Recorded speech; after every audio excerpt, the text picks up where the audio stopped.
Welcome back, free spirits, to Flying Upstream. I'm your host, Kristen Medeiros. Today, I'm joined by someone who has walked through heartbreak, questioned everything he was taught, and emerged with a framework for transformation that blends ancient wisdom and modern psychology. Reginald Martin is the founder of Kametaphysics, and he teaches us how to reconcile pain and paradox so we can live in peace and coherence. Reginald, welcome to Flying Upstream. Thank you, Kristen. I'm excited to be here. Thank you for having me. Amazing. Okay, let's get right into this. So, Reginald, take us back. What was life like for you before everything started to unravel? Yeah, I mean, just lived a life of, went to college, got married, kids, uh, got divorced, and I guess really and truly after divorce, you lose everything, and you kind of like, well, where am I? What do I do next? And uh, and that's really what started me on my journey of trying to figure things out, because a lot of times growing up, I was told if I followed things, did things a certain way, believed in a certain way, then I would get shown favor. Well, that didn't happen. So I had questions, Yeah. So I Yeah. I'm like, but one question I had was, I was changing careers, and I wanted some things to happen, and then things didn't happen like they were supposed to. So I was kind of like, well, what the heck, okay, well, how do I get my prayers answered? You throwing out the stuff. How do you get it answered? And I'm like, there's got to be something to this because I'm told if I did this, then I'd have favor. But I'm seeing people that are not having that are not following the rules, but yet they're gaining favor. Something's not adding up. So that's kind of what started me to really searching and how I came to what the stuff that I teach now. So just helping me through all those difficult times. That makes sense. I mean, I'm sure a divorce can trigger a lot of Oh emotions, questions, searching, and e- everything that comes with it. It's just such a significant change. And I yeah, know, yeah, it tears your whole world to pieces. yeah. And a few years later, you encountered The Secret. How Yeah. did that influence your perspective at the time? Well, the secret, it ended up really giving me a framework and answers to questions or things that I thought, but I never had a language for. Because really, if you think about it, most of us, when we were introduced to anything that was spiritual, it was through the idea of our religious framework. You know, but there was things that were happening to me that I knew wasn't because of religion, but I had no other language. And for me, one of some of my most difficult lessons that I learned was just through dating. So after I was divorced, you know, my psyche was like just shredded because I'm like I was supposed to be a good man. I had the house, the car, the homes, the kids, and all of a sudden, I didn't. You know, but after that, you're trying to find significance through other people, really. So I was trying to like you know f- say tell me I'm a good man, somebody. But what I recognized, Kristen, was that I started kind of dating the same type women, and unless they got together and conspired to treat me the same way, then I knew something about me was making those choices for me. And the secret gave me the answers to why I was making those choices in the context of thoughts become things. So, who I believe and what I think about, that becomes the things and the people that I end up experiencing in life. So, that influenced me in a major way. And then after a while, I had questions about the secret because some of it just seemed too easy. Think positive. Well, I thought positive and things didn't happen like they were supposed to. Okay. Right? So why is that? You know, so if it was just think positive, then when I thought positive, it should happen. But once you start to really delving into the metaphysical science of it all, you find out that it is not as much about thinking positive as it is being positive. And those are two totally different ways to consider these ideas. That's such an interesting point to distinguish. And I want to take a quick step back for those who are not familiar with the book, The Secret. It is all about, as Reginald said, kind of manifesting your reality and the concept that your thoughts become reality. So if you really want a new job, then you imagine what it feels like to get the job. You imagine the phone call or the email receiving the news. And then this leads you to get on the path that you want, essentially. And Yes. so, would you add Beautifully anything stated. to that? Okay, No, that was beautifully stated. The way you put that, very simplistic and right to the point. Love it. awesome. Okay, and so let's go back to your point about being positive and thinking positive. Or, sorry, yes, did I say that right? Yes. Okay, Yes. so help us understand because I think most people are like, I'm going to be positive today. I'm going to have no traffic on the way to work. My coworkers will be kind to me. Everything will just be amazing today. But how is that different from actually taking the step where those things really happen?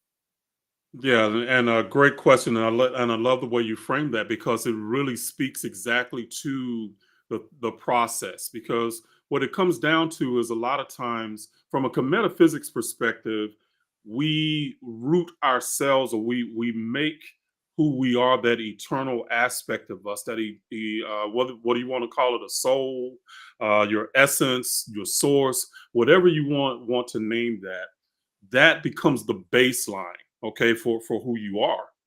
And when that's the baseline, it's a different way than most of society thinks, that we are trying to aspire to become the soul, the source, whatever you want to call it.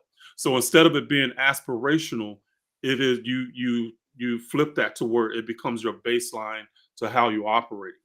So when that comes to the idea of being positive as opposed to thinking positive ends up tying you more to your mental state and to circumstances. Okay. But being positive ties you to your essence and the things that are not shaken by circumstances. It is just the signature vibrational aspect of who you are that you're tying yourself and your mentality to. Okay. So those are two different distinctions there. And what happens is when we're dealing with circumstances, then we can get flustered, we can get thrown off base, but you can come back to the essence of who you are and know that I am peace. You might say something like that, okay? Rather than I think positive, I want peace, you come back to who you are. That becomes your baseline.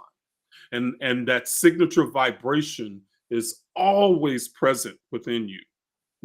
Whether you know it, you think about it or not, that signature place that we are as souls having a human experience, that's another way we can put that, is that signature aspect of who you are is always there, and that's what you really connect to moving forward. And this is how the idea of considering paradox comes in.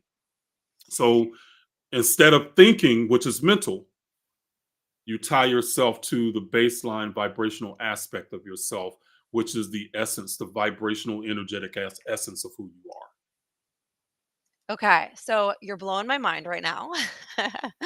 um, Help me kind of break this down for someone like me, just kind of your average person. I've got a husband and kids and a job and all these things. Like, how could I um, take that first step to trying to embody this in my regular day to day life? Yeah, and great question. And I'll just say this in a quick way, is that most of our society, we operate from what I call an ontology of brokenness. And ontology just simply means it's the ancient philosophy of being, who we are, like the I am. And we're broken and need fixing.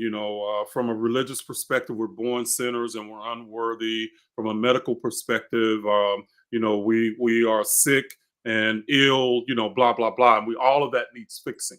Okay. But from a Kemetic perspective, we are born whole. We are born the essence of who we are, just experiencing life as a human being. Okay. So when you want to shift that, instead of tying yourself to circumstances, to the idea of being broken, recognize that you are whole and you might be off balance energetically, but you can come back in balance. So that's how you can use that idea. So instead of tying yourself to the circumstances, recognize the essence of who you are and use that as your baseline. That makes so much sense, and I love the shift in thinking about it too, because you're right, like, our society makes us feel we are broken, not good enough, will never be good enough, and, so far as they're almost manipulating us to spend tons and tons of money on all these different things to fix us, but a lot of Exactly. that, yeah, and a lot of that is just, really external. It's our bodies, the way we look. There, of course, you can spend money too on therapists and working on the inside too, but that is still, operating under the assumption that there is something wrong with me. I'm Bingo. yeah, there's something wrong and I need to fix it. I don't fit in. I'm not good enough. That mentality. So I love how you Yeah. say, kind of starting with like, no, I actually am perfect.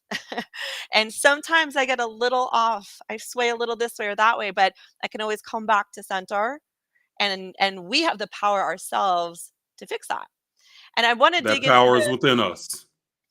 yes, the power within us. Okay, is this part of the paradox that you mentioned, this ancient pattern that you discovered? If it is, tell me, what exactly is it and why is it so powerful? Yes, and it is so, man, I love the way you ask your questions too. Ooh, we thank you. so so but yes, it is, that's actually the way that the paradox works. Okay. So and let me define what a paradox is and how I look at that, because most people define paradox as something that is a contradiction, you know.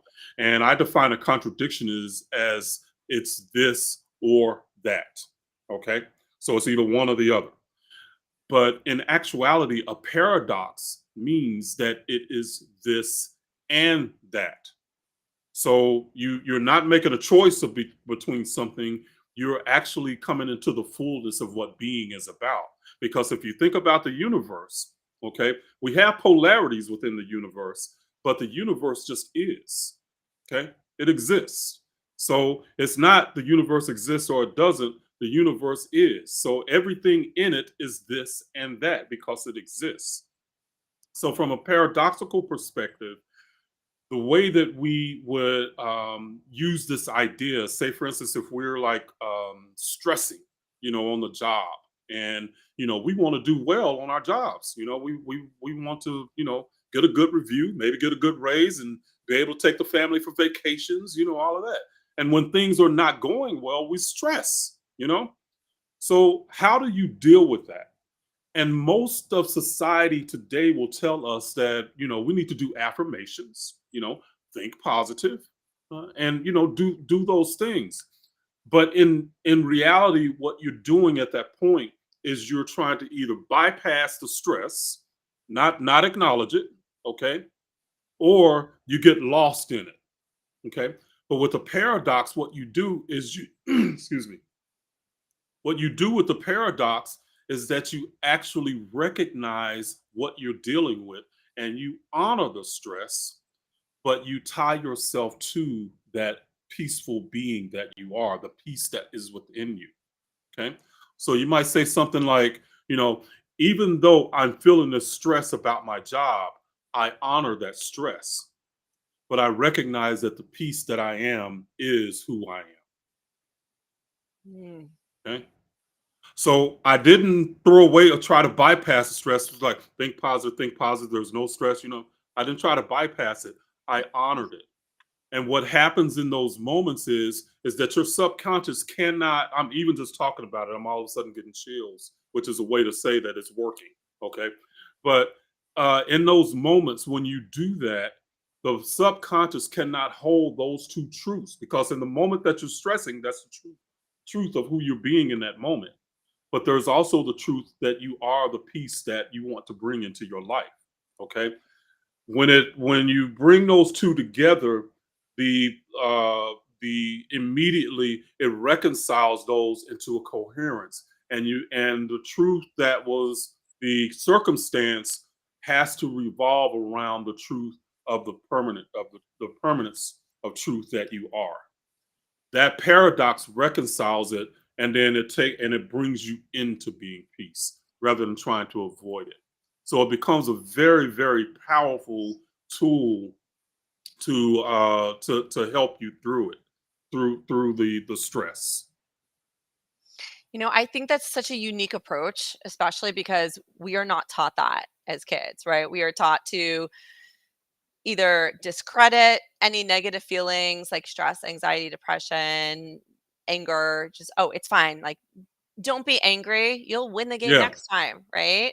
Don't be right. stressed out. Just be happy you have a job at all. Like that kind of Yeah, mentality, which is, of course, obviously not helpful at all. But what you're saying is, hey, let's actually fully acknowledge it and be respectful to that anxiety or stress or whatever honor you it. have. Honor it. I love that word, honor it, because the reality is that is part of our lives. Every person on the planet has stress and anxiety and things that are just hard. That's just the reality, no Exactly. matter who you are. Exactly. Yeah, I love Exactly. And that. Kristen, what it ends up doing is because we might think in terms of the Jungian type psychology where we're talking about the shadow and the light, you know, and we think of it symbolically. And what ends up happening is that we end up trying to banish the shadow in some kind of way, or we don't want to acknowledge it. But if you think about it, the shadow is still an aspect of us, you know. So no Right. matter whether you want to acknowledge it or not, that shadow is there. So it's not that you can get rid of the shadow. What paradox ends up doing is actually using the shadow as fuel for your transformation. Okay, so if you really think about it, there is no desire that we have on this planet that does not first come out of a shadow. Anything that we want, anything that we want to change is because there's something that we feel like we're lacking and we want more of it or we want to get rid of it. The shadow is a constant aspect, and without it, we could not even experience the light. So, why banish it? Instead, use it as a foundation, use it as fuel to fuel the transformation rather than trying to get over it. Ah, yes, like, yes, times a million. That I love the way that you phrase it too. Um, just that, we have to have both. It is necessary, and part of that, as you said, is honoring it and honoring both sides too, right? We need both, Yes. and sometimes you need the shadow, sometimes you need the light. And what I love about this too is the symbol that you use of the two serpents intertwined, and they're not fighting, but they're working together. So Yes. how does that image help us understand this process of reconciling the pain? Whew, man, you just send chills all of me. Just like, wow, your questions. But seriously. So, well, and this is where I like to get this takes it a little bit deeper, especially deeper than just the positive thinking. And a lot of times the superficial spirituality we have. For me, Kristen, I detest woo woo spirituality. Okay. And what I call woo woo is that it's there, it's this kind of nebulous idea, but you really can't explain it. It doesn't have any processes to it. So when I think about what the ancients were doing, is they were actually giving us symbolic language to help us with these ideas. The idea of the serpent and the caduceus and the two serpents intertwining is actually giving us a symbolic representation of this process of paradox that I was talking about, of paradoxical Heka. And understand that the Heka part is actually it's the spoken part. That there's this ancient Egyptian idea that that sound is the beginning of the universe, and that sound actually has a magical tone to everything that created it. When the serpents are actually the serpents on one level, symbolically, it can represent our nervous system. Okay, and the spine is what they're intertwining around. So our parasympathetic and sympathetic nervous system can is what we can look at that as. Okay, so The serpents are the process of reconciling or using paradox in order to reach that globe, which is the enlightened state. Because once you reach that peace, you go, ah, you know, and the light bulb comes on. So those are ways that they symbolized it. Another tool or way that they symbolized was the idea of the philosopher's stone.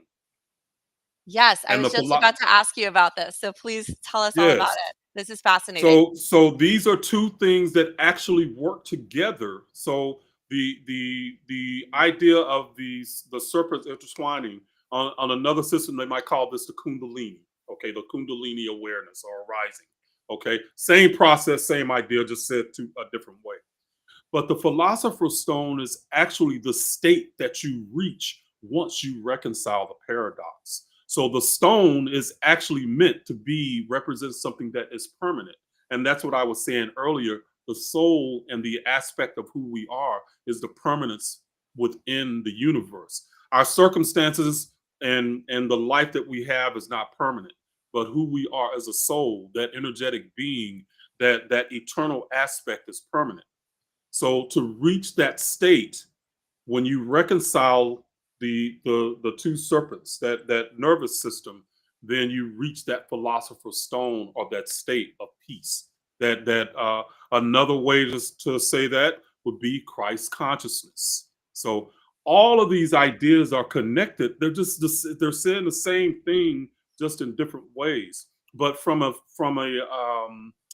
the ancient symbolic perspective, it's like they gave us the Cliff Notes version, but they Mm. didn't really get it. But the initiates would actually experience these ideas and they would understand what the symbols meant if you were an initiate in the temples. So I'm bringing a lot of this stuff out from the temples into the public in a sense. And thank you for doing that. Okay, I want to switch to your work with Kametaphysics, where you're turning these ancient symbols into everyday tools that people can actually use. And when leaders, healers, seekers apply this framework, what transformations have you witnessed in their lives and practices? Wow, the so the way I look at this, Kristen, is metaphysics is like the map. Okay, it's like the framework that you operate within, and then paradoxical Heka is like the tools and the processes that you use within that framework. Okay, so when I'm talking about metaphysics, one of the ways that I started out with this was it was like to help people that are transitioning from a religious perspective to the ideas that I'm sinful, I'm broken, and I'm unworthy, to more of the ancient perspective before religion, which was you are divine, you are whole.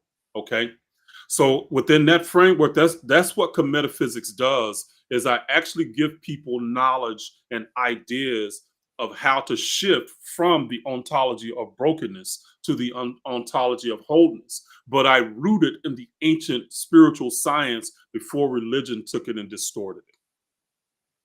That's incredible. That's incredible. Ooh, we have covered so much today, Reginald. Thank you so much for everything. I've got one final question for you.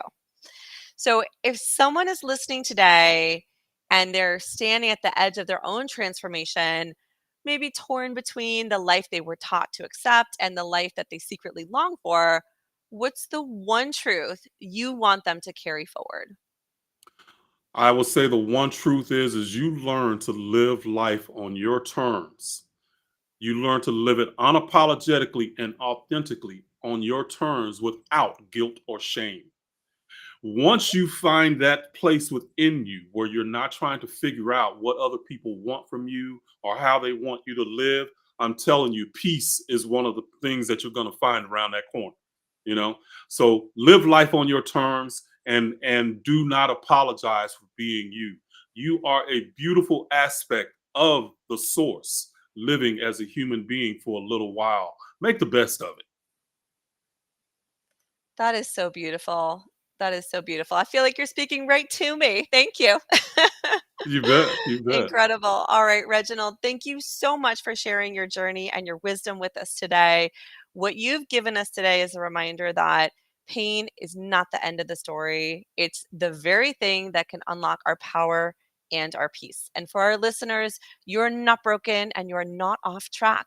The struggles you face may hold the very key to your own transformation, excuse me. For more information and more guests, check us out on flyingupstream.com. Flyingupstreampodcast.com. Until next time, free spirits, keep questioning, keep exploring, and of course, keep flying upstream.